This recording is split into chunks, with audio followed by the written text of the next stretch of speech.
கேள்வி பார்வையாளருக்கு வணக்கம். இந்த நேர்காணலில் நாம் சந்திக்க இருக்கும் சிறப்பு விருந்தினர் மதுரை உயர்நீதிமன்ற வழக்கறிஞர் மாநகரி செல்வகுமார் அவர். சார் வணக்கம். வணக்கம்.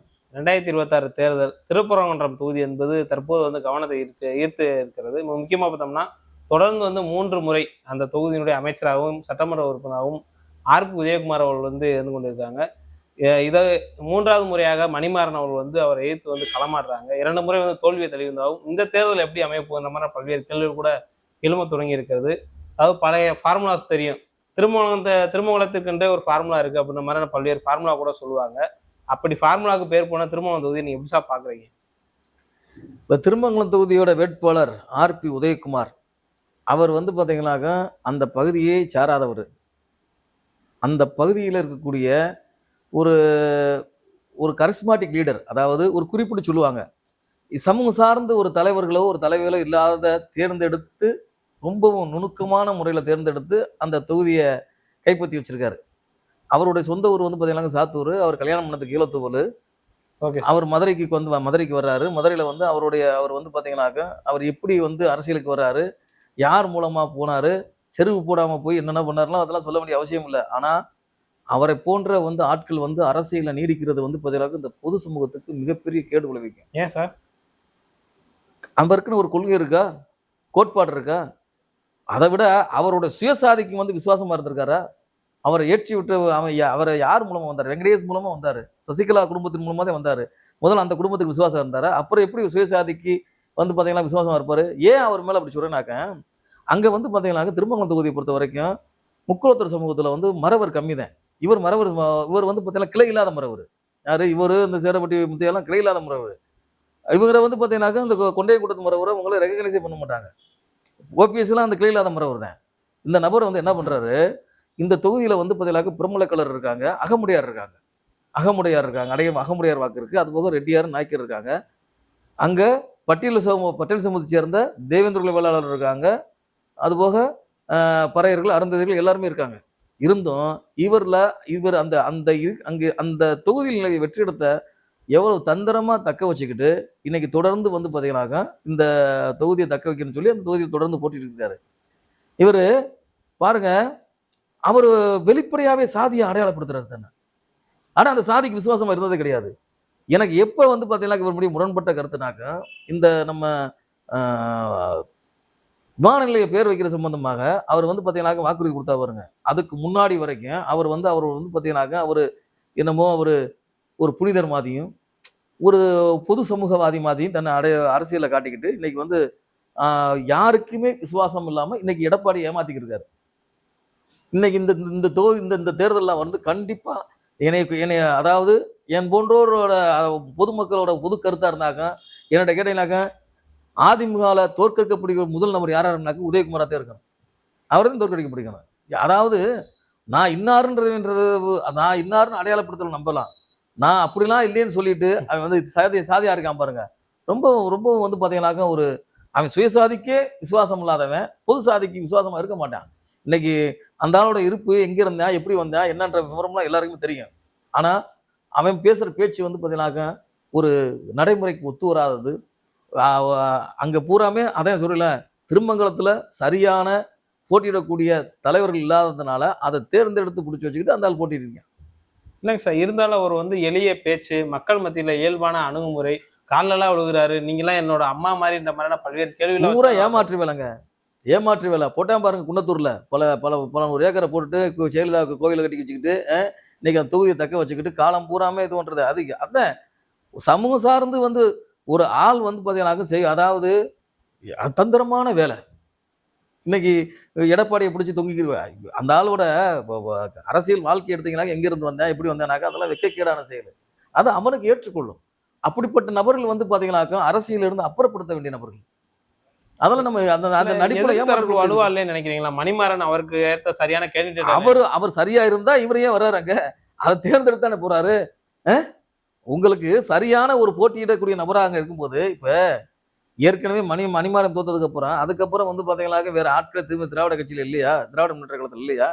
அதுதான் சொல்றல, இவங்க பூராம திராவிட முன்னேற்ற கழகங்கள், அதாவது திராவிடம்னு சொல்ற கழகங்கள் பூராம அழித்தொழிக்கப்பட வேண்டிய கட்சி தான். ஏன்னா இன்ன வரைக்கும் அவன் பாத்தீங்கன்னாக்கா இந்த தமிழர்களை ஒன்றிணைய விடாம சாதியமா இன்ன வரைக்கும் சாதியமா இருக்கணும்ன்ற எண்ணத்துல சரியா 2 பேருமே வந்து பாத்தீங்கன்னா ஒண்ணுக்கு ஒருத்தருக்கு சளைச்சவனே கிடையாது. மாற்று வாய்ப்பு கொடுக்கணும்லங்க. இங்க வேற ஆளே கிடையாதா? இப்ப வந்து பாத்தீங்கன்னாக்க ஏன் அவனுக்கு தூக்கி வேற பக்கம் அதாவது 2 தடவை எம்எல்ஏ ஆயிட்ட, இன்னொரு ஆளுக்கு வேற ஆளுக்கு கொடுங்க, வாய்ப்பு கொடு. ஏன் மீண்டும் மீண்டும் ஒரே ஆளுக்கு போகணும்? ஏன் ராஜன் செல்லப்ப விட்ட வேற ஆளே கிடையாதா? செல்லூர் ராஜா விட்ட வேற ஆளே கிடையாதா? நீங்க நல்லா பாருங்க, நீங்க எந்த கட்சியா இருந்தாலும் சரி, இன்னைக்கு இப்ப எம்எல்ஏ வந்தா அதாவது மக்கள் தொகை கணக்கெடுப்பு எல்லாமே போலியாக்கி போடுவாங்க. ஒரு குறிப்பிட்ட சாதிதான் 8-10 எம்எல்ஏ இந்த இடத்துல வந்துருவான். இதெல்லாம் வந்து பாத்தீங்கன்னாக்க இது வந்து மக்களுக்கு உண்டான பிரதிநிதித்துவமா வந்தாக்க அவன் வந்து யார் சாதி பார்க்காம வந்துட்டு பொது சமூகமா மாறி பொது சமூகத்துக்காக பொதுமக்களுக்காக பணியாற்றும் போது அதெல்லாம் மறைஞ்சிடும். ஆனா எவனாவது ஒருத்தன் சாதியமா இல்லைன்னு உங்களால சொல்ல முடியுமா? பட்டியல் சமூகத்தில இருந்து போறவன் மட்டும்தான் அவன் சாதியை அடையாளப்படுத்திக்கிற மாட்டான். ஆனா அவன் பட்டியல் சமூகத்துல இருந்து போயிருக்கான்னு எல்லாத்துக்கும் தெரியும். ஆனா அவன் வந்து ஐயோ நாங்க சாதியா இருக்கக்கூடாது, நாங்க வந்து அரசியல் கட்சியில இருக்கோம்னா தவிர இவனமா அது ஆட்கள் வந்து பாத்தீங்களாக்க அழித்தொழிக்கப்பட வேண்டியிருக்கு அரசியல் இருந்து. இல்ல இருந்தாலும் அவருக்கான வெற்றி வாய்ப்பு என்பது தொடர்ந்து கொடுக்குறாங்கன்னா மக்கள் ஒரு காரணமா நம்ம பார்க்க முடியும். மக்கள் அவர் நம்புறாங்களான்ற ஒரு கேள்வி இருக்குல்ல. மக்கள் நம்பிக்கையெல்லாம் இல்லைங்க. அதைதான் திரும்பவும் நான் திரும்ப திரும்ப சொல்றேன். இங்க ஜனநாயகம்லாம் இல்ல, பணநாயகம் தான். பாக்குற இடத்துல எல்லாம் 10 சேலை எடுத்து கொடுக்குறான், காசை கொடுக்குறான், அங்க வாங்கி தின்றதுக்கு ஆள் இருக்கான். அது இருக்கிற வரைக்கும் மக்களோட தேவைகளை தூண்டி விட்டுட்டாங்க. இவங்க தூண்டி விடும் போது மக்கள் தேவைக்காக ஏதாவது நோக்கி எப்பயா காசு கொடுப்பேன்னு நினைக்கும் போது சுய செல்வாக்கு அவரோட சாதனைக்கெல்லாம் இங்க வந்து பாத்தீங்கன்னா ஜெயிக்கிறதா அங்க வந்து கிடையவே கிடையாது. ஏதோ அடிச்சு போகுது, போகட்டும், அவ்வளவுதான். அம்மாவோட நல்லாட்சி வேண்டும்னு மக்கள் விரும்புறாங்க. அது எதிர்க்கட்சி அம்மா நல்லாட்சி புரிஞ்சதா யாரு சொல்லுவா? அவர் சொல்லுவாரு அம்மா நல்லாட்சியா புரிஞ்சு. மக்கள் சொல்றாங்க அடிமைகளையும் இவனை மாதிரி யாரு இவனை வந்து தகுதியானவன் அரசியலுக்கு? தகுதியானவனாவன் சொல்லுங்க. என்ன தகுதி இருக்கு ஆர் உதயகுமாருக்கு? சொல்லுங்க. எம்எஸ்டபிள்யூ படிச்சிருந்தா தகுதியானவனா? இன்னைக்கு அவனோட சொத்து மதிப்பை வெளிப்படையா சொல்லுங்க. அவன் இருந்த இடங்க இப்ப எவ்வளவு சொத்துக்கள் இருக்கு அதை சொல்லுங்க. வெளிப்படையா வந்து சொல்லுங்க. தேர்தல் ஆணையத்துல சில கோடிகள்லாம் இருக்கு. அவர் சொல்லுவாரு பினாமியல் யாரு என்ன இருக்கு அப்படின்னு.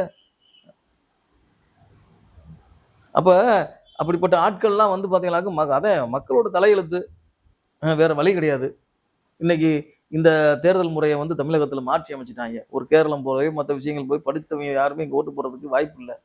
இப்படிப்பட்ட நபர்கள்லாம் இப்படியே அதான் கலைஞர் சொன்ன மாதிரி காத்து அடிக்கும் போது பறவைக்கும் காகிதத்துக்கும் வேறுபாடு தெரியாது. காற்று இருந்துச்சுனாக்க அப்பதான் தெரியும்ன்ற போது அடிக்கிற வரைக்கும் அடிக்கட்டும். நம்ம அது வரைக்கும் நம்மளும் இருந்துட்டு இந்த நாட்டுல நம்மளை போன்றவரும் இருந்து வேடிக்கை பார்த்துட்டு போக வேண்டியது. என்ன செய்ய சொல்றீங்க? இப்ப முதலமைச்சர் அவர் சொல்றாங்க வெல்வோம் 200 படைப்போம் மாறலாம். 200 தொகுதி நாங்க வெல்வோண்டு. ஆனா திருமங்கலத்தை வந்து தொடர்ந்து அவங்க விட்டு கொடுக்குற நம்ம எப்படி பார்க்கலாம்? விட்டு கொடுக்குற இந்த தேர்தல் அப்படிதான் ஒரு கள நிலவரம் மாதிரிதான் தெரியுது. அதாவது என்னத்த சொல்றது நான் மீண்டும் சொல்றேன். பணநாயகம் தான் இங்க வெல்ல போகுதுண்டு. இங்க வந்து பாத்தீங்கன்னா கட்சிகள்லாம் கிடையவே கிடையாது. யாரு காசு கொடுக்குறானா அவனுக்கு ஓட்டு போட போறாங்க. இங்க வந்து பாத்தீங்கன்னாக்க இங்க சாதி பார்க்காம ஓட்டு போட போறானா, இல்ல இவன் வந்து சாதனையை பார்த்து ஓட்டு போட போறானா? எவன் கடைசியில காசு இப்பயே பேச ஆரம்பிச்சிட்டாங்க கிராமங்கள்ல. அப்பா எனக்கு என் வீட்டுல எத்தனை ஓட்டு இருக்கு, என்னை பார்த்து மறந்துடாதீங்க. அப்ப எதை நோக்கி போவீங்க? தேர்தல் ஆணையத்தை தடுத்துட முடியுமா? தடுக்க முடியாது. அப்ப இப்படி போட்ட தற்கூறிகள் வந்து பாத்தீங்கன்னாக்கா ஆட்சிக்கு வரத்தே முடியும். அவன் தான் அதிகாரத்துக்கு போக முடியும். அவன் நல்ல மனிதனா இருந்தவன் அதாவது என்னோட சேவை போதுமானது, எனக்கு அடுத்தவங்களுக்கு வாய்ப்பு கொடுங்க அப்படின்னு சொல்றதுதானே பெருந்தன்மையா இருக்கும் அரசியல்ல. நான் 3 முறை எம்எல்ஏ இருந்துட்டு என்ன நான் இது போன மாதிரி மேலும் மேலும் அவன் நோக்கி பயணிக்கிறானாக்க அவனுக்கு எவ்வளவு பெரிய பேராசைன்றது இது மூலமா புரிஞ்சுக்கிறது இல்லையா? நிரந்தர சட்டமன்றம் என்ற அதான் சொல்றீங்களா? அப்படியே அதிகார வெறி. நீங்க ஒருத்தன் பணத்தை நோக்கி ஓடுவேன், அதுக்கப்புறம் அந்த பணத்தை செலவழிக்கிறதுக்காக போவேன், பெண் போவேன், ஒரு அதுக்கப்புறம் போனா அதிகாரம். இந்த அதிகாரம் என்பது வந்து பாத்தீங்கன்னா அளவு கிடந்த போதை. அதற்காக எதையும் இழக்க துணிவேன், அதை தக்க வைக்க பார்ப்பேன். அதுதான் அதிகார வெறியா போய் சர்வாதிகாரமா மாறும். அப்படிப்பட்ட சூழல் தான் இந்த திராவிட கட்சிகள் திராவிட முன்னேற்ற கழகங்கள் உருவாக்கி விட்டு அங்கங்க குருநலமலர் உருவாக்கி இருக்கு. மூர்த்தி, இந்த நம்ம உதயகுமார், இப்படி இந்த ராஜா கண்ணப்பன், இவங்க மாதிரி ஆட்கள் வந்து பாத்தீங்கன்னா நிரந்தர எம்எல்ஏக்களாகவும் நிரந்தர அமைச்சர்களாகவும் வரணும்ன்ற விஷயத்த இந்த கட்சி தலைமையில் உருவாக்கி இருக்கு. இவன் எங்கிட்டு போய் சமூக நீதி பேசுறது, இவன் எங்கிட்டு போய் சமதர்மத்தை பேசுறது, இவன் இப்படி போய் பாருங்க. ஆந்திரா மற்ற அண்டை மாநிலங்கள பட்டியல் வகுப்பு சார்ந்தவங்களுக்கு துணை முதல்வர் வரைக்கும் கொடுக்குறாங்க. இங்க கொடுக்குறான் அவன் ஏதாவது அதை விட நம்ம ஏற்கனவே பேசியிருக்கோம். இவங்களோட அந்த தேர்தல் அறிக்கையை காரி துப்பி போறோம் கழுத கூட. Okay. அப்படிதான் இருக்கு. என்ன பண்ண சொல்றீங்க? இல்ல இதற்கு மத்தியில எப்படி இருக்குன்னு நினைக்கிறீங்க சார்? தொகுதியோட 2026 நிலவரம். பணநாயகம் வெல்லும். Okay sir. பணநாயகம் வெல்லும். நன்றி சார். நன்றி, வணக்கம்.